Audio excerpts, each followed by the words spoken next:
So, good day everyone. I am Damer Adlawan from BSIT NS3A.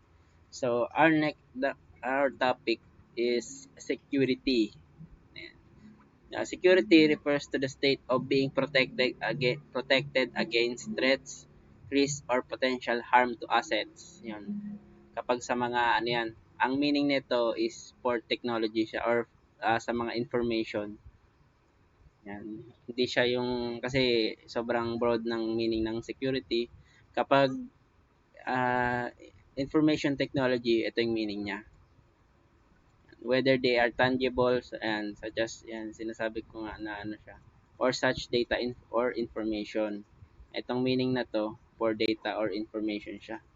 Then in the context of information technology and cybersecurity, Security often refers to protecting digital assets, systems, networks, and data from unauthorized access, breaches, or cyber attacks. So marami pang ibang cyber threats na existing. Ayan, security meaning pinoprotektahan mo sila sa mga ganong bagay. Then we have ayan, the simple yung pinakakilala na ayun CIA or SIA, the confidentiality, integrity, and availability. Ayan ang pinaka key component or fundamentals ng security. Next ay yung essential security service and its role in fortifying defenses. First is firewalls. Ano ba nga ba yung firewalls? Yan, kung makikita nyo dito, yung firewall, kumbaga, yung mga bad traffic or bad request or bad date, yun nga, yung bago pa lang siya makapasok dito sa pinaka-private network or dun sa local network ng user, yan may firewall na kaagad. Sinusunog niya or inaalis niya yung mga bad traffic or mga information na papasok, yan, hinaharang niya na kaagad. Yung mga unknown traffic. Next is Identify and Access Protection or IAM. IAM solutions ensure that only authorized users can access specific systems and data. Parang authorization siya. Yan. By enforcing role-based access control RBAC and implementing multi-factor authentication or MFA. And IAM solutions help prevent unauthorized access and protect against credentials-based attacks.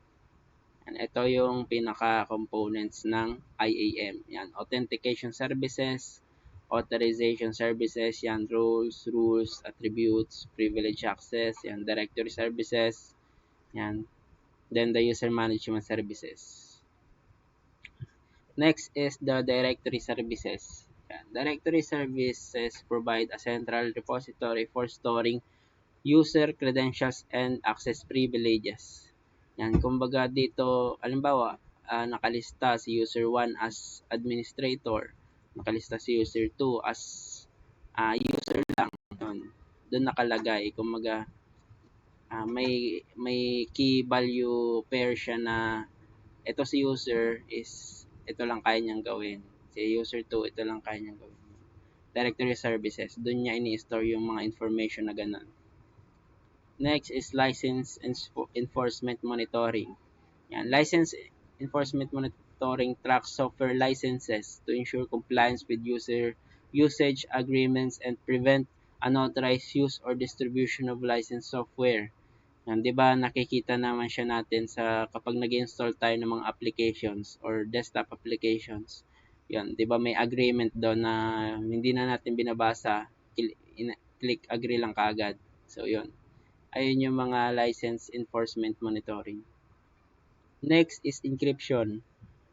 Transforms data into unreadable format using cryptographic algorithms and making it inaccessible to you unauthorized user. Yan, yung mga encryption, kumbaga may text tayo na ganito, yan, nababasa natin yan. Ang encryption, i-convert niya itong text na to sa hindi nating mababasa or pwede natin siyang mabasa through meron tayong encryption key. Kumbaga i-encrypt natin to para nasa atin yung algorithm para i-convert ulit pabalik sa original text. So, ayun yung encryption. Then, the key management. Ang key management involves securely storing and managing encryption keys. Yun, used to encrypt and decrypt sensitive data. So, konektado pala siya sa encryption, itong key management. Kumbaga, every encryption, yan. Kumbaga, may ini-store natin yung mga key nun, yung decryption key and encryption key para then kung kanino lang na user ibibigay yung key, yan, siya lang makakakita ng original text or data. Yan key management na yan. Then, threat detection and response.